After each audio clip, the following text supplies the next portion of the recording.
estúdio do MT Econômico, Paulo Boscolo, que é diretor da Fenabrave Mato Grosso, a instituição que representa as concessionárias de veículos aqui no estado. Ele vai falar um pouco sobre o cenário nesse setor, principalmente aí após um desafio que enfrentamos aí de pandemia, estamos num momento de recuperação, muitas mudanças nas vendas, né? Ele vai explicar como é que está o cenário, vai falar também sobre algumas tendências de mercado, um grande evento que ele foi agora recentemente, lá em Dallas. Então, tem muito assunto bacana para a gente falar. Primeiramente, Paulo, é um prazer recebê-lo aqui no estúdio do MT Econômico e falar um pouquinho sobre esse cenário, né, de mercado em relação aos últimos dados. A própria Fenabrave nos encaminhou um relatório dizendo sobre o aumento das vendas agora em janeiro, né, de 2023, em relação a janeiro de 2022, aumentou cerca aí de 12%. Em comparação a dezembro, teve uma queda, né? A gente sabe que janeiro é um mês de muitos compromissos financeiros, Natal, matrícula escolar, aqueles compromissos do consumidor normal, né, que acontece. Mas assim, essa retomada de 12% aí na comparação de janeiro a janeiro, é uma expectativa positiva do setor? O que vocês imaginam para esse ano, sendo que ainda há aqueles desafios de pandemia, né, onde a gente viu fábricas fecharem, darem férias coletivas? Vimos aí que a Volkswagen vai dar férias coletivas aí para os seus funcionários agora no final de fevereiro até no início de março, por falta de peças e componentes. Como é que está o bastidor da indústria, o envio dos carros até a concessionária, né? Está demorando demais? Como é que está a expectativa aí do setor empresarial? Boa tarde. Boa tarde, Alessandro. Obrigado pelo convite. Boa tarde aí a toda a audiência da MT Econômico. Você já fez um belo resumo, né, do momento do nosso setor, e realmente a comparação que mais vale nesse momento é janeiro de 2023 comparado com janeiro de 2022. Esse aumento ele é muito fácil de entender, né? No ano passado nós estávamos talvez no pior momento do problema de falta de suprimento por conta da pandemia, e esse problema ao longo do ano ele foi se amenizando, né? A própria pandemia entrando em controle, ficando sob controle, as atividades voltando ao normal, um novo normal, ok, mas enfim, é uma situação muito melhor do que tínhamos lá exatamente um ano atrás. E com isso, a relação entre oferta e procura, que estava completamente ao contrário, a nossa vida como concessionário é ter mais oferta do que procura. A concorrência maravilhosa em favor do concessionário, porque, em favor do consumidor, porque ele sempre teve a escolha, ele sempre teve opções entre modelos, entre cores, etc. E nós vivemos um período em que isso não acontecia. Tinham filas imensas para receber, vamos falar na melhor das hipóteses, 45, 60 dias para chegar a um modelo, de filas de até 180 dias ou mais. Estamos falando de automóveis. Se a gente falar em máquina agrícola, a gente já ouvia falar que o nosso setor também atua em cima do setor de máquina agrícola. A gente chegou a ouvir falar em mais de ano, caminhões, mais de ano de espera. Os nossos colegas de caminhões falavam, não, lá em 2022, né? A nossa atribuição inteira de 2023 já está vendida, nós estamos pegando pedido para 2024. Né? E isso, nós estamos vivendo hoje um momento de inversão de novo para aquilo que a gente estava acostumado. Então, a maioria das marcas já tem disponibilidade de estoque, ainda numa relação bastante sadia para a operação, ou seja, nada muito exagerado, tipo que já aconteceu no passado de 90 dias de pátio num carro, mas hoje o consumidor já tem a opção, não, eu posso escolher, vamos falar no nosso segmento de veículos, né? Eu posso escolher entre 3, 4 marcas, os carros que estão disponíveis no estoque, pronto, entrega. E então a gente sempre o resultado de venda, o resultado da venda é uma equação com várias variáveis, né, com diversas variáveis. E entre elas é a relação oferta e procura, outra delas é a capacidade de produção da indústria, e uma terceira muito importante que ainda nós estamos tentando entender é o cenário político. Né? Então não tivemos nenhuma mudança significativa nas regras do nosso jogo, porém estamos vivenciando um momento de incertezas. A gente ouve falar muitos cancelamentos de pedidos para aguardar uma definição, uma confiança maior na nova equipe econômica do governo federal, basicamente. E o que a gente entende é que começa a construir um novo tipo de demanda reprimida. Não aquela que não foi atendida por falta de produto, mas aquela que não foi atendida pela falta de decisão de compra. E por falar em questões políticas, lá no passado, o atual governo, que já governou no passado, né, que é o governo Lula, reduziu o IPI naquela época, em meados de 2008, onde teve muito incentivo das pessoas comprando carros com um preço, né, bem vantajoso e também com crédito facilitado, né? Hoje em dia a gente vê a alta da taxa Selic atrapalhando essa questão de concessão de crédito aí para todos, né? O dinheiro está mais caro. Como é que vocês veem o impacto disso neste ano, já que não há muita expectativa de redução tão a curto prazo assim da taxa Selic, né? Está tendo uma briga aí entre autonomia de Banco Central, governo federal, né? Como é que vocês veem essa questão do crédito ali na ponta para o consumidor, né? E se o setor espera alguma política econômica diferente aí do governo Lula para incentivar a cadeia produtiva, né? E fomentar as vendas? Nós tivemos no passado, na gestão anterior do governo do PT, um resultado bastante positivo daquele incentivo do IPI. Era um momento diferente. Era um momento meio que inverso, né? A gente tinha falta de procura, os estoques elevados e uma estabilidade de preços.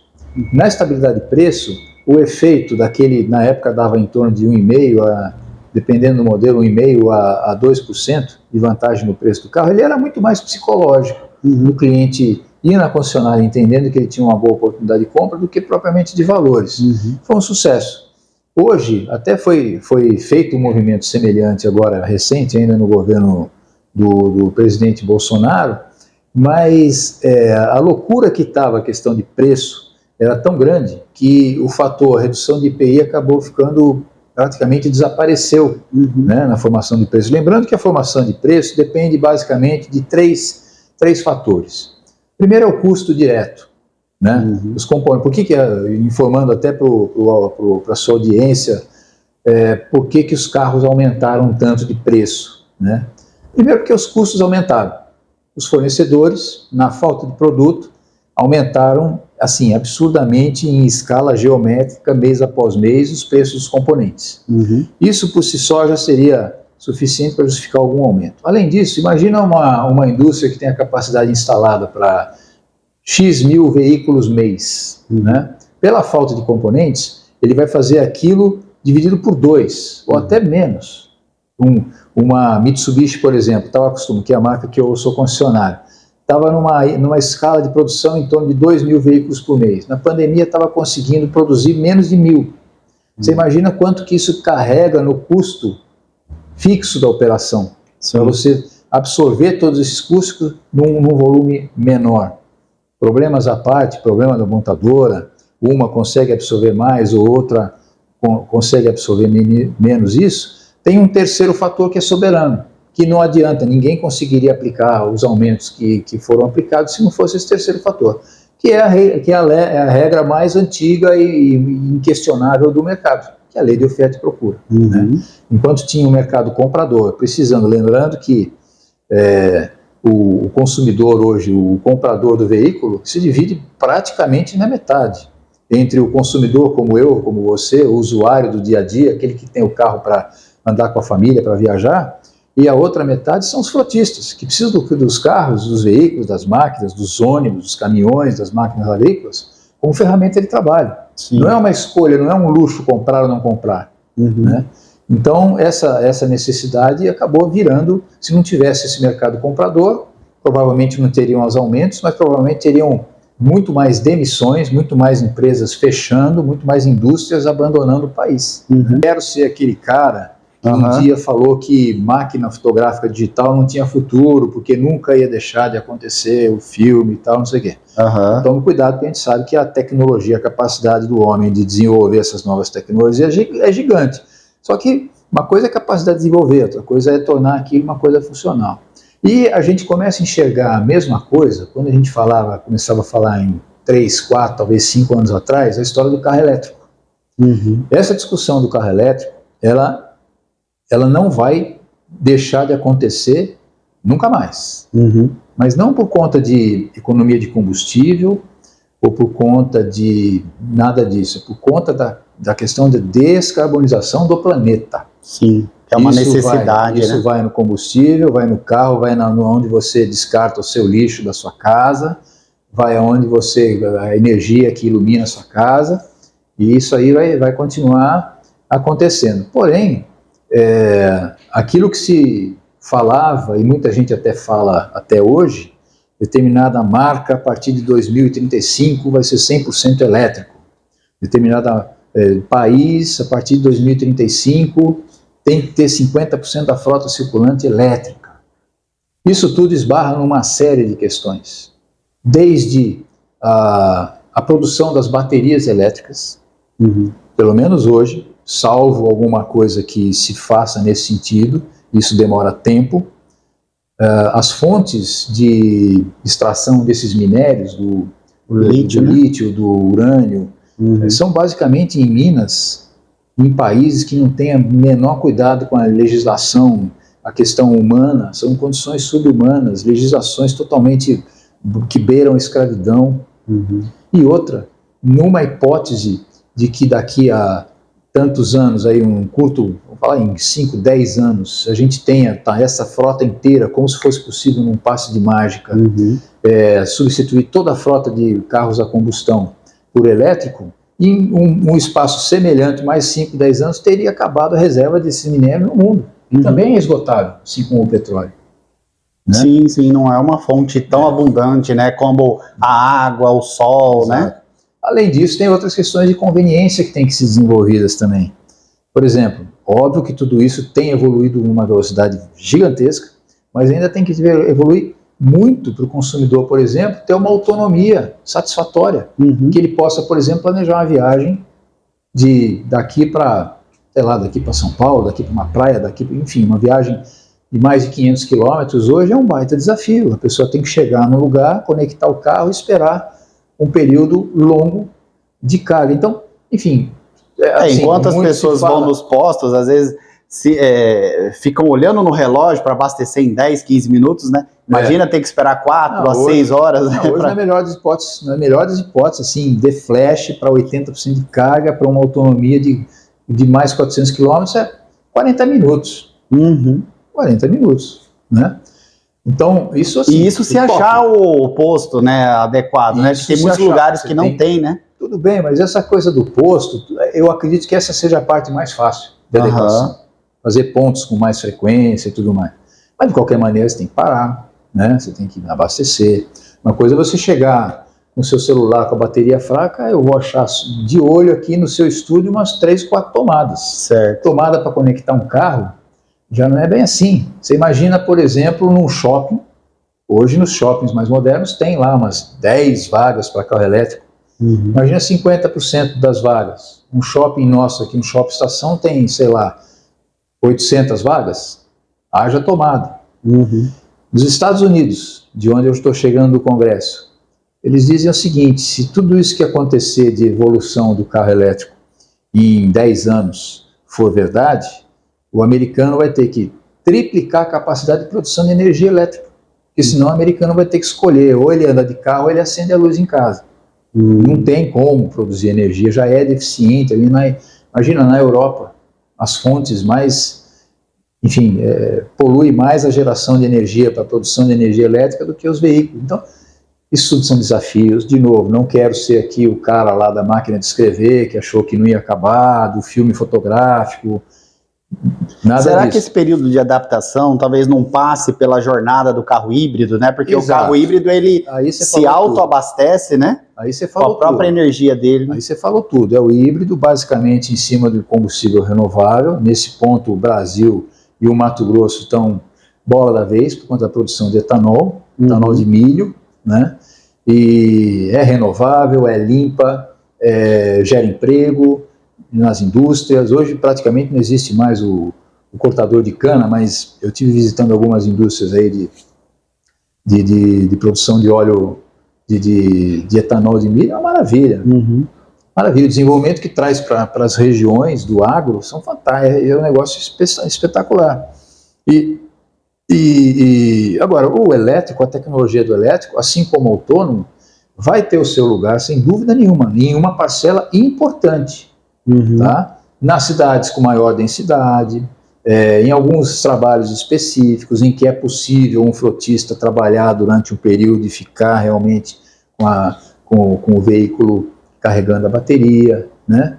Então, acho que muito do que a gente assistiu, fazendo analogia com toda a história do carro autônomo, etc., nós estamos vivendo hoje com o carro elétrico. Se a gente trouxer para o campo da comunicação, né, quando foram surgindo os veículos, né, de comunicação, falavam que a internet ia matar a televisão, né? Quando surgiu a televisão, falou que a TV ia matar o rádio. No fim, ninguém matou ninguém, todo mundo convive, né, entre os meios e eles se interagem, né? Mais ou menos o sistema híbrido aí, né? Isso que você está falando aí para o nosso negócio, quanta gente já falou que a concessionária vai acabar, porque a Tesla vende carro direto pela internet, né? E porque o carro não vai precisar mais fazer revisão, porque o motor elétrico dura 10 anos sem precisar fazer nada. Ok, primeiro, a Tesla não consegue atender uma demanda, ninguém consegue atender uma demanda de um mercado importantíssimo que representa talvez 70% dos nossos negócios, que é o mercado da troca do carro seminovo. Né? A internet não vai avaliar o seu carro em qualquer lugar do mundo, pegar na troca e tudo mais. Pelo menos por enquanto não existe esse formato. Sim. Né? Segundo, ok, o motor elétrico não vai te dar manutenção em 10 anos, mas um carro continua tendo suspensão, freio, continua tendo colisão, continua tendo ar-condicionado. Mais uma coisa, ninguém troca o carro com 2, 3 anos, que é a média hoje, porque o carro não vai dar defeito no motor. Troca porque tem um modelo mais novo, tem um modelo mais bonito, porque tem, enfim, chega um multimídia diferente, tem uma série de coisas. Então, fora a questão da experiência de loja, né, Paulo? Porque, assim, na época da pandemia, começou a falar também que todo mundo ia ficar digital, né? Que o mundo presencial ia acabar. Exato. Até vir a retomada e as pessoas ficarem desesperadas pelo contato social, porque nós somos seres humanos, precisamos do contato social, né? E a loja ali na ponta, o consumidor, ele tem esse prazer de ver o carro entrar, experimentar, ser atendido, né? Então isso daí eu acho que não vai acabar, né? Eu acho que esse exemplo seu também é fantástico, porque veja quanta coisa que ficou dessa questão do isolamento social, que independente do controle da pandemia, continua. Por exemplo, as videoconferências, os Teams da vida, as Zooms, essas salas de conversa que a qualquer instante você pode reunir. Ontem eu estava numa reunião convocada em menos de 24 horas com 80 pessoas numa sala. Imagina como que seria possível isso no passado. Gente do Brasil inteiro, passagem, hospedagem, tempo fora da atividade. Né? Então, uma coisa que foi uma necessidade em função da pandemia que acabou virando uma realidade que nunca mais vai deixar de existir. Sim. Tá? Embora, você vê, esse congresso que eu fui lá em Dallas, assim, não dividi em 3 partes, não sei se equivalentes, mas primeira parte, conteúdo das palestras. Ok, importante ter você lá e assistir os conteúdos, mas isso se resolveria online.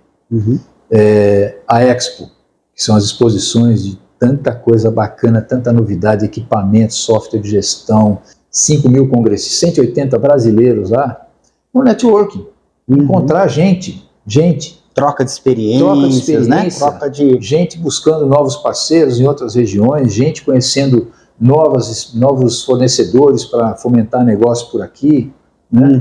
Então, tem coisas que ficam de uma experiência com a pandemia e outras ninguém tira. Assim como, né, as coisas do carro elétrico, tem umas que vêm para ficar. Ou seja, mesmo. O caminho da humanidade também vai ser híbrido, né? Exatamente. Meio digital, meio presencial, né? Então, isso é importante. Paulo, queria agradecer sua entrevista aqui na MT Econômico, né? Desejar aí que o setor consiga cada vez mais ter essa retomada, que as pessoas consigam comprar com crédito mais barato, nessas discussões aí políticas, tomara que a taxa de juros reduza aí no país, né? E que a gente sabe Isso movimenta a economia, gera desenvolvimento aí para a cidade, para o estado e para todo o país, né? Então, se quiser dar uma consideração final, agradecer sua presença aqui no estúdio do MT Econômico. Eu que agradeço o convite, a forma bacana que você deu espaço para falarmos aqui sobre o que julgamos importante para o consumidor. Estamos à disposição. Tá joia, muito obrigado. Obrigado a você.